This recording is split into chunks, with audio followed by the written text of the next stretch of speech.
കാര്യങ്ങളുണ്ട്. എന്തായാലും ഇലക്ഷൻ നടക്കാൻ പോകണല്ലോ. ഞങ്ങളുടെ സർക്കാർ വരുമ്പോൾ ഈ കൃഷിക്കാരുടെ നിങ്ങളെ എല്ലാ പ്രയാസങ്ങളും പരിഹരിക്കുന്ന രീതിയിലുള്ള ഒരു നടപടി ഉണ്ടാവും. അവിടെ ഉണ്ടാവും. കാരണം കൃഷിക്കാരില്ലാതെ നാട് നിൽക്കില്ല. വിശപ്പിന് അന്നമൂട്ടുന്നവരുടെ മണ്ണിലേക്ക് കെ.സി. വേണുഗോപാൽ എത്തുകയാണ്.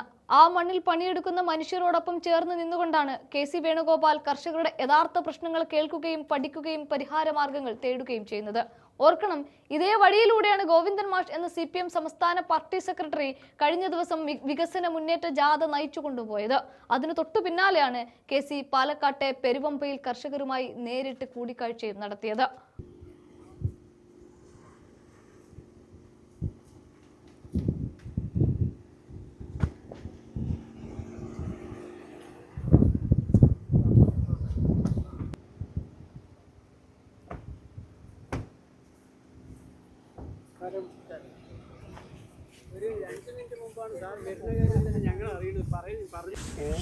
സംഭവമല്ലേ. ഞാനൊന്നും നിങ്ങളെ കണ്ടിട്ട് നിങ്ങളുടെ സങ്കടങ്ങൾ അറിയാതുള്ളതാണ്. പ്രയാസങ്ങൾ ഇല്ല. അന്നേരം വന്നോ വേറെ ആളെ മറ്റേ അങ്ങനെ ഒരു സംഭവം ഉണ്ടെന്ന് ഒന്നും അറിഞ്ഞില്ല. ഇപ്പോഴാണ് കേസ്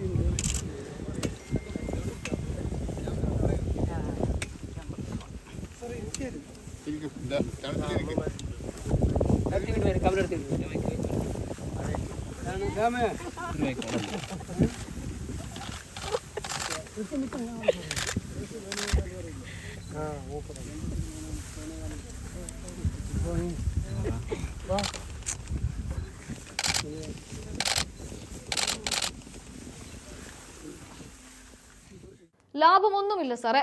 കൊഴുത നെല്ല് കൂട്ടി വെച്ചിട്ട് നഷ്ടമല്ലാതെ മറ്റൊന്നും കിട്ടാനില്ലാത്തതുകൊണ്ട് കിട്ടുന്ന വിലയ്ക്ക് ഓപ്പൺ മാർക്കറ്റിൽ വിറ്റൊഴിവാക്കേണ്ടി വരുന്ന ദുരിതമനുഭവിക്കുന്ന കർഷകരാണ് ഞങ്ങൾ. ഓർക്കണം, കപ്പിത്താനായ മുഖ്യമന്ത്രി പിണറായി വിജയൻ പറഞ്ഞതനുസരിച്ച്, ആ ആജ്ഞ അനുസരിച്ച് ഗോവിന്ദൻ മാഷ് വികസന മുന്നേറ്റത്തിന്റെ കാഹളം മുഴക്കിപ്പോയ അതേ പാലക്കാട്ടെ നെൽ കർഷകരാണ് പറയുന്നത്, ഞങ്ങൾ ദുരിതം അനുഭവിക്കുകയാണ് സർ എന്ന്. അതായത് പിന്നെ എന്ത് വികസനമാണ്, എന്ത് വികസന മുന്നേറ്റമാണ്? ഈ നെല്ല് സംഭരണത്തിന്റെ കാര്യം ഇപ്പൊ എങ്ങനെയായിട്ടുണ്ട്? നെല്ല് സംഭരണം നമ്മൾ എപ്പോഴും ഈ സെപ്റ്റംബർ മാർച്ചിൽ ഈ കൊയ്യുന്നുള്ള നമ്മൾ എവിടെ ഇപ്പോൾ രണ്ട് കൃഷിയുണ്ടോ അല്ല ഒരു കൃഷിയോ? രണ്ട് കൃഷിയുണ്ട്. സെപ്റ്റംബറിലും മാർച്ചിലും കൊയ്ത്ത് നടക്കുന്ന കാലാകാലങ്ങളായിട്ട് ഈ അധികാരികൾക്കും ഈ കർഷകർക്കും അല്ലെങ്കിൽ ഇവിടെ ഭരിക്കുന്ന ആൾക്കാർക്കും മൊത്തം അറിയാം. കാലാകാലങ്ങളായിട്ട് സെപ്റ്റംബർ മാർച്ച് മാസങ്ങളിൽ ഈ കൊയ്ത്ത് നടക്കും.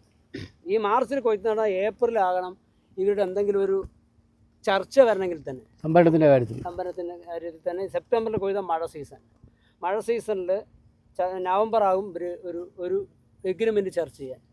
ഈ സെപ്റ്റംബറിൽ കൊയ്ത് നവംബർ ആകുമ്പോഴേക്കും ഈ നെല്ലുകൾ മഴയത്തിട്ടിട്ട് അത് കൊട്ടി ഉണക്കും. എന്നിട്ട് 75% നെല്ലും 22 രൂപ 50 പൈസയ്ക്ക് ഓപ്പൺ മാർക്കറ്റിൽ കഴിഞ്ഞ പ്രാവശ്യം 75% നെല്ലും മില്ലുകൾ കൊടുത്തു.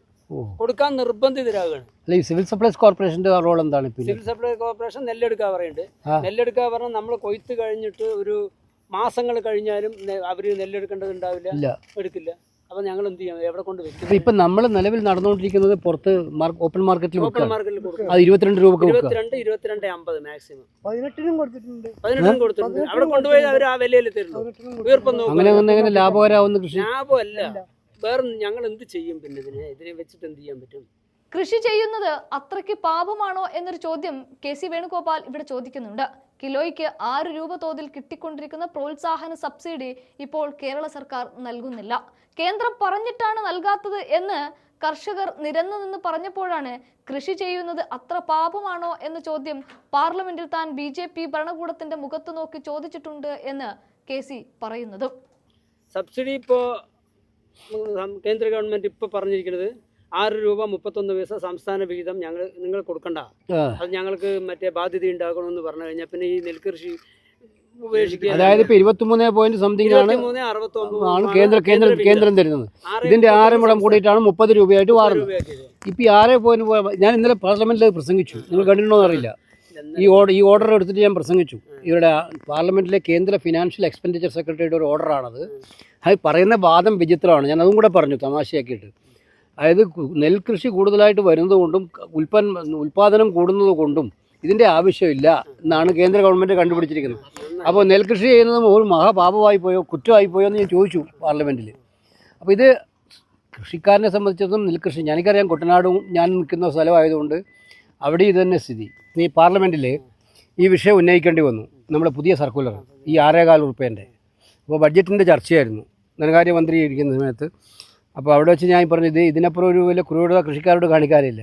23 രൂപ സംസ്ഥാന ഗവൺമെൻറ് കൊടുക്കുന്നു, അതിൻ്റെ കൂടെ സബ്സിഡി ആയിട്ടാണ് 6 കേന്ദ്രം കൊടുക്കുന്നത്, 6 രൂപയാണ് സ്റ്റേറ്റ് ഗവൺമെൻറ് കൊടുക്കുന്നത്. അത് സ്റ്റേറ്റ് ഗവൺമെൻറ്റാണ് കൊടുക്കുന്നത്. അത് കൊടുക്കണ്ടെന്ന് കേന്ദ്ര ഗവൺമെൻറ് പറയുന്നത് അതിൻ്റെ വിചിത്രമായ ന്യായം കൂടുതലായിട്ട് കൃഷി ചെയ്യുന്നു, ഉൽപ്പാദനം കൂടുന്നു. പിന്നെ അപ്പോൾ കൃഷി വേണ്ടാന്ന് വെച്ചേക്കാന്ന പിന്നെ ഇവിടെ തന്നെ പറഞ്ഞ പൈസയൊന്നും അവരിപ്പോൾ തരുന്നില്ല. പിന്നെ ഞങ്ങളോട് എടുക്കാൻ പറഞ്ഞാൽ ഞങ്ങൾ എന്ത് ചെയ്യുമെന്നാണ് നെല്ലെടുക്കുന്നതുമായി ബന്ധപ്പെട്ട കോ ഓപ്പറേറ്റീവ് സംഘങ്ങൾ പറയുന്നതും ചോദിക്കുന്നതും. സിവിൽ സപ്ലൈകോയും കണക്കാണ്. നെല്ലെടുത്ത ആരും പണം തരുന്നില്ല. നവംബർ ഡിസംബർ മാസങ്ങളിൽ എടുത്ത നെല്ലിന്റെ പൈസ ഇന്നും SBI പോലെയുള്ള ബാങ്കുകൾ നൽകിയിട്ടേയില്ല. അങ്ങനെ വയറ്റത്തടിച്ച് നിൽക്കുന്ന ഞങ്ങളോടാണ് ഇനി സംഘങ്ങൾ നോക്കിക്കോളും എന്ന് പറയുന്നത്. ഇതൊന്നും നടക്കാൻ പോകുന്നില്ല. തെരഞ്ഞെടുപ്പ് അടുക്കാറായ സമയത്ത് ഈ ഗവൺമെന്റ് തലയൂരാൻ നോക്കുകയാണ് സർ എന്നാണ് വീണ്ടും കർഷകർ പറയുന്നത്. എന്താണെന്ന് എനിക്കറിയില്ല. ഞാനിപ്പോൾ ചോദിക്കുന്നത്, സിവിൽ സപ്ലൈസിൻ്റെ ഈ സംഭരണം ഇവിടെ നടക്കുന്നേയില്ലേ നിങ്ങളുടെ പാടങ്ങളിൽ? നടക്കുന്നുണ്ട്. അതിൻ്റെ അത് അനുസൃതമായി നടന്നിട്ടേ ഇല്ല. നടന്നു കഴിഞ്ഞാൽ അതിൻ്റെ അവർ പൈസ എപ്പോഴാണ് തരിക? പൈസ ഒരു 6 മാസം ഇല്ലല്ല, ഇപ്പോഴും തന്നിട്ടില്ല. ഈ സെപ്റ്റംബർ നവംബർ ഡിസംബർ എടുത്ത നെല്ലിന്റെ പൈസ SBI ഇന്നും തന്നില്ല. എനിക്ക് കിട്ടുന്നുണ്ട് ഇന്ന് കനറ ബാങ്ക് നാമമാത്രമായിട്ട് ആ കനറ ബാങ്ക് തന്നെ SBI തന്നിട്ടില്ല. ഇവരിപ്പോ കാർഷിക സംഘങ്ങൾ എടുക്കാറുണ്ട് പാലക്കാട്, കോഓപ്പറേറ്റീവ് സംഘങ്ങൾ എടുക്കാന്ന് പറഞ്ഞിട്ടുണ്ട്. അത് എത്രത്തോളം അല്ല, ഇന്നിപ്പോൾ അവിടുന്ന് ഒരു സംഘത്തിന്റെ പ്രസിഡന്റ് എന്നോട് പറഞ്ഞു സംഘങ്ങൾ എടുക്കാൻ പറഞ്ഞിരിക്കുകയാണ്, പക്ഷേ സംഘങ്ങൾക്ക് ഭയങ്കര പ്രതിസന്ധിയിലോട്ട് പോകാൻ പോവാണ്. അതുകൊണ്ട് ഞങ്ങൾക്ക് അവർ പറഞ്ഞു പൈസ ഞങ്ങൾക്ക് ഇപ്പം തരില്ല, ഇതെല്ലാം കഴിഞ്ഞിട്ടേ ഗവൺമെന്റ് പൈസ തരുള്ളൂ പറഞ്ഞു. അപ്പോൾ അത് സംഘങ്ങളെ പ്രതിസന്ധിയിലാണെന്നാണ് പാലക്കാട് തലയിൽ വെക്കുക. അതാണെന്നാണ് അവരോട് പറഞ്ഞത്. അതാണ് സത്യം. അതായത് മാറ്റം ഇലക്ഷന് മുന്നോടിയായിട്ട് സംഘത്തിന്റെ പൈസ എടുത്ത് കൃഷിക്കാർക്ക് അപ്പം ഞങ്ങൾ തന്നു എന്നായല്ലോ. എന്നാൽ ഗൗരവമേറിയ ഈ ചർച്ചകൾ നീണ്ടുപോകുന്നതിനിടയിൽ പേരുകേട്ട ഈ പാലക്കാട്ടെ മണ്ണിൽ ഇന്ന് വരെ പണിയെടുത്തിട്ടുണ്ട് മോനെ എന്ന് ഒരു പ്രായം ചെന്ന അമ്മ KCയോട് പറയുന്നുണ്ട്. വളരെ സ്നേഹത്തോടെ KC മറുപടിയും പറഞ്ഞു, അതിൻ്റെ ഒക്കെയാണമ്മേ ഈ ആരോഗ്യം, ഞങ്ങൾക്കൊന്നും ഈ ആരോഗ്യമില്ലല്ലോ എന്ന്. ആ കുശല സംഭാഷണം കർഷകർക്കിടയിൽ ഏറെ ആവേശവും കൗതുകവും ജനിപ്പിക്കുകയും ചെയ്തു. അതിന്റെ ആരോഗ്യം ഇപ്പൊ കാണുന്നത് ആ പണിയെടുക്കുന്നത് മണ്ണിൽ കിടന്ന് പണിയെടുക്കുന്നത് ഞങ്ങൾക്ക് ആർക്കും പറ്റൂല ഇപ്പൊ. ഓരോ കർഷകനെയും കേട്ട ശേഷം വരുന്ന ഓരോ കർഷകനോടും കേന്ദ്ര സംസ്ഥാന സർക്കാർ ചെയ്തു പോരുന്ന ക്രൂരതകളെ തുറന്നു കാട്ടിക്കൊണ്ട് KC പറഞ്ഞു, ഇതുകൊണ്ടൊക്കെയാണ് ഞാൻ നിങ്ങളെ കാണാൻ വന്നത് എന്ന്. പാലക്കാട്ടേക്ക് വരണമെന്ന് ഉറപ്പിച്ചതും. ഒന്നുറപ്പിക്കാം, UDF സർക്കാർ അധികാരത്തിൽ വന്നാൽ തീർച്ചയായും ഓരോ കർഷകരോടുമൊപ്പം ഞങ്ങൾ ഉണ്ടാകും. അതിൽ യാതൊരു മാറ്റവുമില്ല എന്ന ഉറപ്പ് KC ഇവിടെ കൊടുക്കുന്നുണ്ട്. ഒടുക്കം കൃഷിക്കാരനെ വിട്ടൊരു കേരളവുമില്ല, കൃഷിക്കാരനില്ലാത്ത ഒരു ഇന്ത്യയുമില്ല. അതുകൊണ്ട് അവരോടൊപ്പം എന്നും കോൺഗ്രസും താനും ഉണ്ടാകുമെന്നുള്ള ഉറപ്പ് കൊടുത്തിട്ടാണ് പാലക്കാട്ടെ നെൽ കർഷകരോട് KC ബൈ പറയുന്നതും. എന്തായാലും ഇലക്ഷൻ നടക്കാൻ പോകണല്ലോ, ഞങ്ങളുടെ സർക്കാർ വരുമ്പോൾ ഈ കൃഷിക്കാരുടെ നിങ്ങളെ എല്ലാ പ്രയാസങ്ങളും പരിഹരിക്കുന്ന രീതിയിലുള്ള ഒരു നടപടി ഉണ്ടാവും അവിടെ ഉണ്ടാവും. കാരണം കൃഷിക്കാരില്ലാതെ നാട് നിൽക്കില്ല. നിങ്ങളിപ്പോൾ ഞാൻ നിങ്ങളെ മീറ്റിങ്ങിൽ വന്ന് പറയല്ല, ഈ നാട്ടിലെ മുഴുവൻ ആക്കും ചോറ് കൊടുക്കുന്നവരാണ്. ഈ അന്നം കഴിക്കുന്നത് എന്തുകൊണ്ടാണ്? പിന്നെ നമ്മളിപ്പം കർണാടകത്തിൽ നിന്നും ആന്ധ്രയിൽ നിന്നും അരി വന്നിട്ട് ആ അരിയൊക്കെ എന്ത് ക്വാളിറ്റിയാണൊക്കെ നമ്മൾ കണ്ടുകൊണ്ടിരിക്കുന്നുണ്ട്. അപ്പോൾ അതുകൊണ്ട് കൃഷിക്കാരനെ നിലനിർത്തേണ്ടത് ഈ ഭൂമിയുടെ ആവശ്യമാണ്, നാടിൻ്റെ നന്മയുടെ ആവശ്യമാണ്. അപ്പോൾ അതൊക്കെ കൊണ്ട് എനിക്കും ഉണ്ട് കൊച്ചു കൃഷിയൊക്കെ. ആ പ്രതീക്ഷയിൽ ഞങ്ങൾ ഇരിക്കുന്നുണ്ട്. 2 കാര്യങ്ങളാണ് ഇപ്പം നടന്നിരിക്കുന്നത്. ഒന്ന്, കഴിഞ്ഞ ദിവസങ്ങളിലായിട്ട് പാർലമെൻറ്റിൽ പ്രക്ഷുബ്ധമായ രംഗങ്ങളുണ്ടായി. പാർലമെൻറ്റിൽ നമ്മുടെ ഇന്ത്യയിലെ പ്രതിപക്ഷ നേതാവ് രാഹുൽ ഗാന്ധി പ്രസംഗിച്ചപ്പോൾ ആ പ്രസംഗം തടസ്സപ്പെടുത്തുന്ന ഒരവസ്ഥ വരെ ഉണ്ടായി. കാരണം എന്തായിരുന്നു? നമ്മുടെ ഇന്ത്യ രാജ്യവും അമേരിക്കയുമായിട്ട് പുതിയ വ്യാപാര കരാർ ഒപ്പുവെച്ചിരിക്കുകയാണ്. ആ വ്യാപാര കരാറിനനുസരിച്ചിട്ട് അമേരിക്കയിലെ ഉൽപ്പന്നങ്ങൾ, കാർഷിക ഉൽപ്പന്നങ്ങളടക്കം ഇന്ത്യക്ക് ഇറക്കുമതി ചെയ്യാൻ അവർക്ക് യാതൊരു ടാക്സും എടുക്കാതെ ഇറക്കുമതി ചെയ്യാനുള്ള അവകാശം കൊടുക്കുകയാണ് ആ കരാർ. നമുക്ക് അമേരിക്കയോട് മത്സരിക്കാൻ പറ്റില്ല. അവരുടെ മെക്കനൈസ്ഡ് ആയിട്ടുള്ള കോടിക്കണക്കിന് ഏക്കറുകളിൽ കൃഷി ചെയ്യുന്ന വൻ ഫാമുകളും സംവിധാനങ്ങളുമായിട്ടാണ് അവർ കൃഷി ചെയ്യുന്നത്. ആ കൃഷി ചെയ്യുന്ന ഉൽപ്പന്നങ്ങൾ ഇവിടേക്ക് ഇറക്കുമതി ചെയ്യാൻ തീരുമാനിച്ച ഇവിടുത്തെ കൃഷിക്കാരന് അതിനോട് മത്സരിക്കാൻ പറ്റാത്ത അവസ്ഥ വരും. ഫലത്തിൽ ഇന്ത്യൻ കൃഷിക്കാരൻ്റെ നെഞ്ചത്തടിക്കുന്നതിന് തുല്യമാണ് അത്. അപ്പോൾ അതിനെ ഞങ്ങൾ ശക്തമായി എതിർക്കേണ്ടത്. അതിനിടയിലാണ് ഈ പറയുന്ന പോലെ ഒരു പുതിയ ഉത്തരവ് കേന്ദ്ര സർക്കാരിൻ്റെ ഭാഗത്ത് നിന്ന് വന്നിരിക്കുന്നത്. അത് 6 രൂപ അതിലധികം 6 രൂപ 31 പൈസ. നേരത്തെ പിന്നെ 23 രൂപ 69 പൈസ കേന്ദ്ര ഗവൺമെൻറ് കൊടുത്തുകൊണ്ടിരിക്കുകയായിരുന്നു, പിന്നെ നമ്മുടെ താങ്ങുവിലയായിട്ട്. അപ്പോൾ അതിൻ്റെ കൂടെ 6 രൂപ 31 പൈസ കേരള ഗവൺമെൻറ്റിൻ്റെ അഡീഷണൽ ആയിട്ടുള്ള. നേരത്തെ അത് ഉമ്മൻചാണ്ടിയുടെ കാലത്ത് 8 രൂപയും ചില്ലായിരുന്നു. 8.40 ആയിരുന്നു ഉമ്മൻചാണ്ടിയുടെ കാലത്ത്. ഈ സർക്കാർ വന്നിട്ടാണ് 2 രൂപ കുറച്ചത്. നമ്മുടെ കർഷക പ്രേമവും തൊഴിലാളി സ്നേഹവും ഒക്കെ പറയുന്ന സർക്കാർ ഇപ്പം ഭരിക്കുമ്പം അവർ 2 രൂപയിലധികം കുറച്ചു.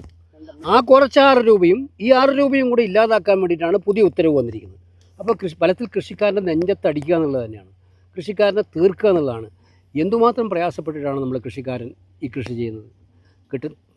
ഉള്ള കടം വാങ്ങിച്ചിട്ട് വല്ല ബാങ്കുകളിൽ നിന്നും കടം വാങ്ങിച്ച് അതിൻ്റെ പലിശമായി അടച്ച് ബുദ്ധിമുട്ടി. കാലാവസ്ഥകൾ എപ്പോഴും എതിരായിരിക്കും. ഈ കാലാവസ്ഥാ പ്രശ്നങ്ങളെയും മറികടന്ന് വെള്ളം കിട്ടാനുണ്ടാവില്ല, അതിനെയും മറികടന്ന് ചിലപ്പോൾ യൂറിയ പോലുള്ള രാസവളങ്ങൾ കിട്ടാനില്ലാത്ത സാഹചര്യം ഉണ്ടാകാറുണ്ട്. അതുപോലെ കീടനാശിനി സമയത്ത് കിട്ടാൻ ഈ ഒരു പ്രതിസന്ധികളെല്ലാം കടന്ന് എന്നിട്ടാണ് ഒരു കൃഷിക്കാരൻ കൃഷി ചെയ്യുന്നത്. ആ കൃഷി ചെയ്യുന്ന കൃഷിക്കാരനെ പ്രോത്സാഹിപ്പിക്കുന്നതിന് പകരം നിരുത്സാഹപ്പെടുത്തുന്ന സമീപനമാണ് നമ്മൾ കണ്ടുകൊണ്ടിരിക്കുന്നത്. അപ്പോൾ അതുകൊണ്ട് അവരുടെ തന്നെ ആ പ്രശ്നങ്ങൾ നേരിട്ട് മനസ്സിലാക്കാൻ വേണ്ടിയുള്ള യാത്രയായിരുന്നു. അവരുടെ പ്രശ്നങ്ങളെല്ലാം ഇവിടെ പറയുകയുണ്ടായി. എന്തായാലും ഒരു കാര്യം ഉറപ്പാണ്, കൃഷിക്കാരനെ വിട്ട് ഒരു കേരളമില്ല, കൃഷിക്കാരനെ വിട്ട് ഒരു ഇന്ത്യയില്ല. നമ്മുടെ കേരളവും നമ്മുടെ ഭാരതവും ഒക്കെ തന്നെ കൃഷിക്കാരൻ്റെ നന്മയിൽ നിലനിൽക്കുന്നതാണ് എന്ന് ആദ്യം നമ്മൾ മനസ്സിലാക്കണം. അതുകൊണ്ട് അവരെ നന്നാക്കിയെടുക്കാനുള്ള പരിശ്രമങ്ങൾ നമ്മുടെ ഭാഗത്തുനിന്നുണ്ടാകും. അത് ഒരു മാറ്റം ഉറപ്പിച്ചുണ്ടാക്കും, അവർക്ക് വേണ്ടിയിട്ടുള്ളൊരു മാറ്റം. ഇത് പറയാനാണ്.